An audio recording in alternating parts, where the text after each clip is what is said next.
दूसरी तरफ असदुद्दीन ओवैसी की पार्टी, जिसने ऑफर देकर आरजेडी को असमंजस में डाल दिया है। ओवैसी ने यहां तक तंज कस दिया कि यह ऑफर इसलिए है कि बाद में कोई ये ना कहे कि मम्मी मेरी चॉकलेट किसी और ने छीनी। जन सुराज पार्टी के चीफ प्रशांत किशोर तो आरजेडी पर सीधे परिवारवाद का आरोप लगा रहे हैं। पीके तो यहां तक कह रहे हैं कि कांग्रेस नेता कन्हैया कुमार जैसे लोगों से आरजेडी डरती है। यानी कुल मिलाकर यूपी, गुजरात और बंगाल के चुनाव से पहले बिहार के दंगल में अलग ही लेवल का खेला चल रहा है।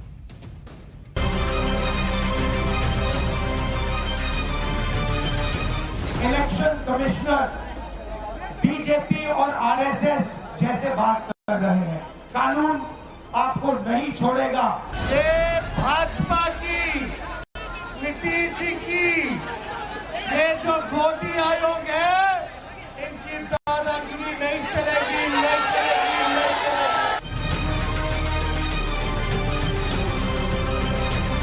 अगर कोई फेरबदल करता है चुनाव आयोग तो सीधे तौर पर भाजपा की, एनडीए की मदद करने के लिए करेगा। अब की बार बिहार से आर पार होगा।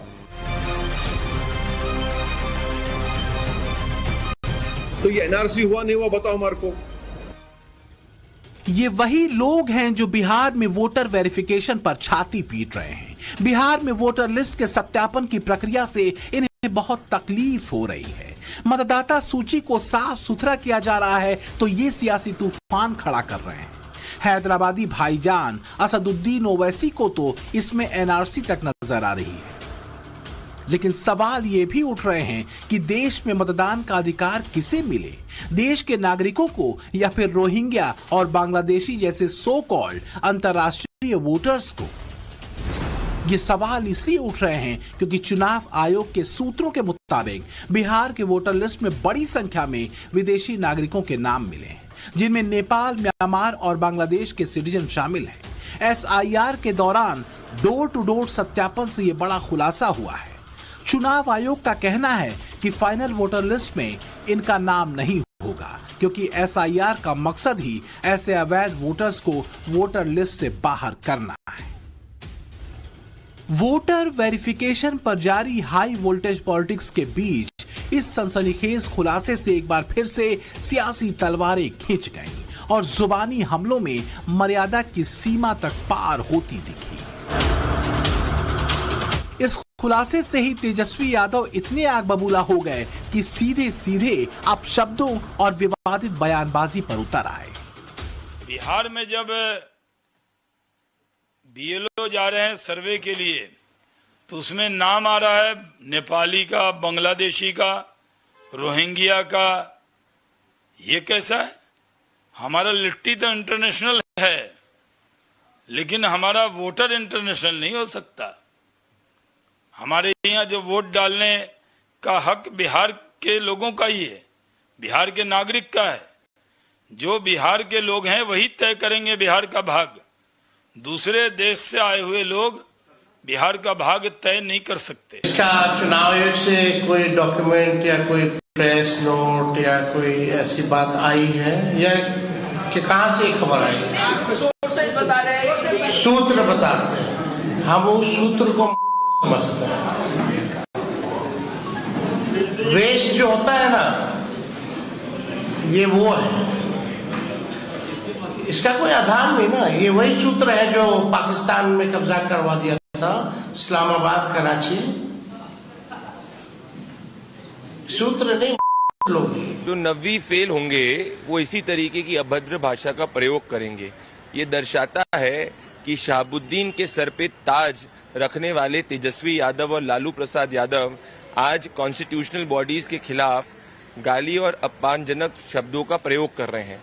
इसीलिए बिहार की जनता ने इनको हमेशा विपक्ष में रखा है और आने वाले समय में भी इस एंटी बिहार इंडी अलायंस को विपक्ष में रखेगी। बीजेपी से सियासी अदावत में मोदी विरोधी पार्टियां चुनाव आयोग पर टिप्पणी करने में मर्यादा की रेखा पार करने में लगी हैं। मर्यादा की रेखा सिर्फ तेजस्वी ही नहीं पार कर रहे। 9 जुलाई को बिहार बंद के दौरान राहुल गांधी ने चुनाव आयुक्त के लिए धमकी वाली भाषा का इस्तेमाल किया था। इलेक्शन कमिश्नर बीजेपी और आरएसएस जैसे बात कर रहे हैं। वो भूल गए हैं कि किसी राजनीतिक पार्टी के नहीं है, वो हिंदुस्तान के इलेक्शन कमिश्नर है और उनका काम इस संविधान की रक्षा करने का है।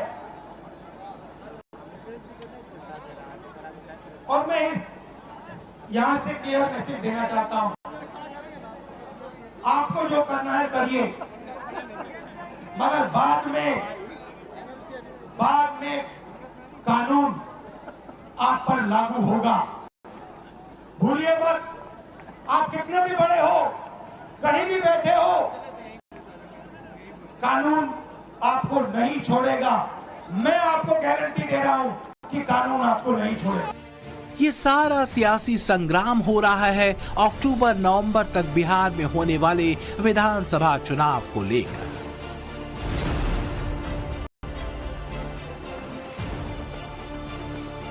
एनडीए नीतीश सरकार की उपलब्धियों और मुख्य रूप से नरेंद्र मोदी के चेहरे पर चुनाव मैदान में जाने की तैयारी कर रहा है। ऑपरेशन सिंदूर को बिहार चुनाव में ट्रंप कार्ड की तरह इस्तेमाल करना चाहता है।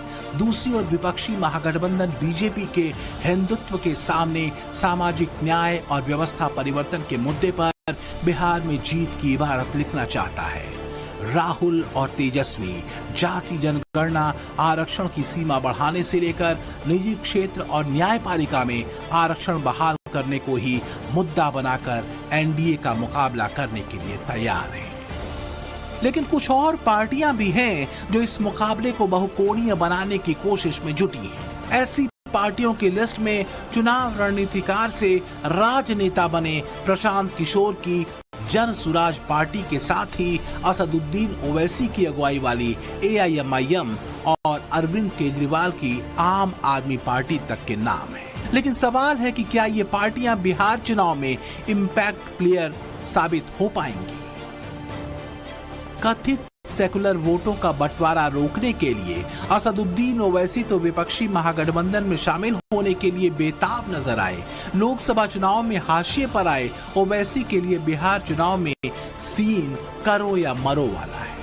ओवैसी सियासत में फिलहाल अछूत हैं और अकेला चना भाड़ तो नहीं फोड़ सकता, वो ये भी जानते हैं। इसलिए आरजेडी और कांग्रेस से गठबंधन की छटपटाहट उनमें साफ साफ देखी जा रही है। पहले अख्तर उल इमान साहब बात कर रहे, क्या होता देखेंगे, नहीं है तो हम चुनाव लड़ेंगे भाई, दबा के लड़ेंगे। वहां पर एक पॉलिटिकल फोर्स थे, है और रहेंगे इंशाल्लाह। और हमारी पूरी कोशिश जारी है, पूरा हम लोग मेहनत कर रहे हैं और भी मेहनत करेंगे, चुनाव से पहले भी, चुनाव के दौरान भी। कितने सीट पे? अभी तो टाइम है ना, टाइम है, कैसा बोलेंगे। ओवैसी के AIMIM को लालू और तेजस्वी एक भी सीट देने के मूड में नहीं है। उन्हें साफ साफ कह दिया गया कि अगर बीजेपी को हराना है तो वो बिहार चुनाव न लड़े। ओवैसी की पार्टी AIMIM बिहार के मुस्लिम बहुल सीमांचल में मजबूत पकड़ रखती है। 2020 के बिहार चुनाव में AIMIM ने 20 विधानसभा सीटों पर उम्मीदवार उतारे थे।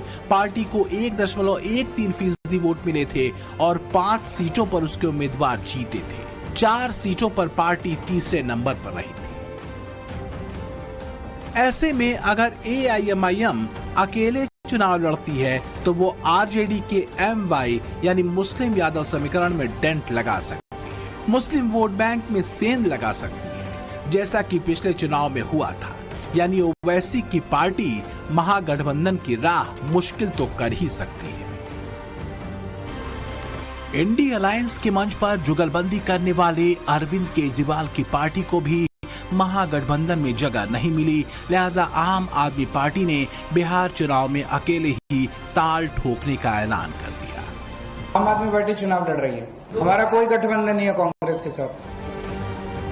दिल्ली चुनाव में हार के बाद आम आदमी पार्टी बिहार में शिक्षा के दिल्ली मॉडल, मोहल्ला क्लिनिक जैसी योजनाओं को लेकर जनता के बीच जाने की तैयारी में है। लेकिन बिहार का अगला सियासी मिजाज और जातीय गणित के साथ ही लोकल लेवल पर बड़े कद के नेताओं की कमी आम आदमी पार्टी के लिए मुश्किलें खड़ी कर सकती है। हालांकि शहरी इलाकों में पार्टी करीबी फाइट वाली सीटों पर हार जीत का खेल कर सकती है। आम आदमी पार्टी युवा वोट बैंक में सेंध लगा पाती है तो चुनौती दोनों गठबंधनों के लिए कड़ी होगी।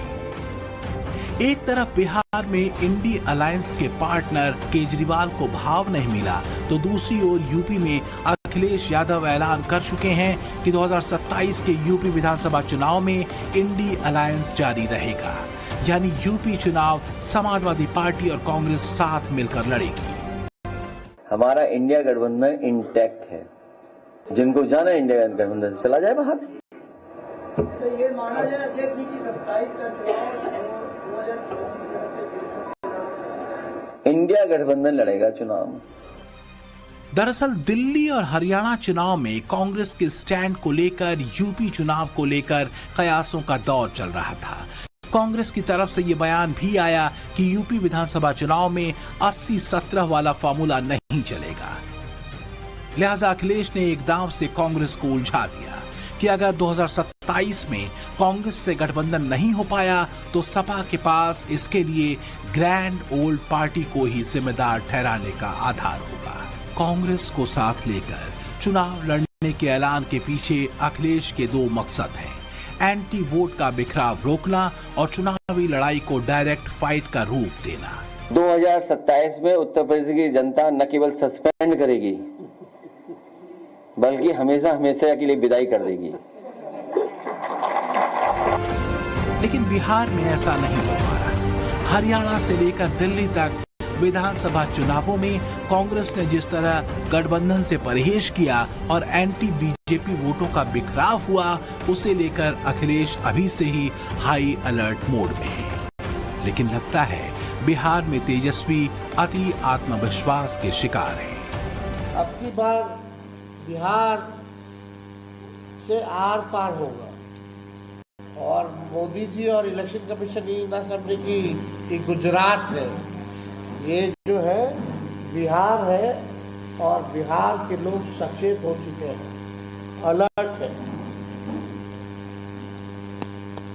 आप देखिएगा जहां 90% मतदाता वंचित उपेक्षित वर्ग से, उनकी रोटी छीन सकते हैं, लेकिन वोट का अधिकार जो है भाजपा, इलेक्शन कमीशन। तेजस्वी बीजेपी को खबरदार कर रहे हैं, लेकिन आम आदमी पार्टी और एआईएमआईएम से लेकर जन सुराज की रणनीति ने एनडीए और महागठबंधन दोनों को उलझा दिया है। प्रशांत किशोर जातियों के मकड़जाल में उलझी बिहार की राजनीति में बदलाव की बात कर रहे हैं। रोजगार और पलायन के साथ ही शिक्षा जैसे युवाओं से जुड़े मुद्दे लगातार उठा रहे हैं। बिहार की जनता ने लालू नीतीश मोदी को 30 साल देख लिया। आप लोग सब सभा में थे, हम तो कोई भाषण नहीं दिए, लोगों से पूछवाया भाई मोदी के नाम पे वोट दोगे? एक एक आदमी ने कहा नहीं देंगे। मैंने पूछा भाई क्या लालू का लालटेन वापस चाहिए? एक एक आदमी ने कहा नहीं चाहिए। अब हम लोग को बिहार में लालू नीतीश मोदी का राज नहीं, जनता का राज चाहिए। बिहार में हम लोग को शिक्षा और रोजगार चाहिए। बिहार की सियासत में तीसरा फ्रंट या त्रिकोणीय लड़ाई बनने के लिए जी तोड़ मेहनत कर रहे प्रशांत किशोर की राजनीति को यूथ फोकस्ड पॉलिटिक्स से जोड़कर ही देखा जा रहा है। पीके की जन सुराज पार्टी युवाओं पर फोकस करके चल रही है और बिहार में 25 साल से कम उम्र के युवाओं की आबादी करीब 57% है।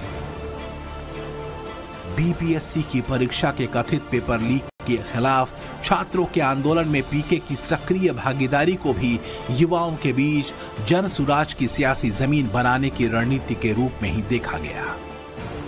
जातीय गणित की बात करें तो सवर्ण और दलित चेहरे जन सुराज में शीर्ष पदों पर हैं। पार्टी के संस्थापक प्रशांत किशोर खुद ब्राह्मण वर्ग से आते हैं। राजपूत चेहरे उदय सिंह उर्फ पप्पू सिंह जन सुराज के राष्ट्रीय अध्यक्ष हैं और दलित नेता मनोज भारती पार्टी के प्रदेश अध्यक्ष हैं। पीके की नजर कुर्मी और मुस्लिम मतदाताओं पर भी है। सवर्ण, कुर्मी और दलित मतों में पीके सेंध लगा पाए तो नुकसान एनडीए को होगा। मुस्लिम वोटर्स के बीच जनसुराज ने पैठ बनाई तो ये आरजेडी और महागठबंधन के लिए टेंशन बढ़ाने वाली बात होगी। इसलिए विरोधी उन्हें वोट कटवा कह रहे हैं तो प्रशांत किशोर भी ताल ठोक कर कह रहे हैं कि इस बार के विधानसभा लोकसभा चुनाव में एनडीए और महागठबंधन दोनों का वोट काटकर उन्हें साफ कर देंगे। आप लिख लीजिए, लड़ाई अल्टीमेटली एनडीए वर्सेस जनसुराज होगा। जीतेगा कौन? जीतेगा जनसुराज। बिहार में सियासी लड़ाई को त्रिकोणीय बनाने में जुटी जनसुराज से लेकर एआईएमआईएम और आम आदमी पार्टी कितनी सीटें जीत पाएगी या नहीं जीत पाएगी, ये अलग विषय है। लेकिन इतना जरूर है कि करीबी लड़ाई वाली सीटों पर इंपैक्ट प्लेयर की भूमिका जरूर निभा सकती है। Bureau report, times now, Navbharat. चुनौतियां चुनना और उनके पार जाना प्रधानमंत्री नरेंद्र मोदी का वो वर्किंग स्टाइल है जिसे 11 सालों से पूरा देश देख रहा है। 11 सालों में ऐसे कई ऐतिहासिक काम हुए हैं जो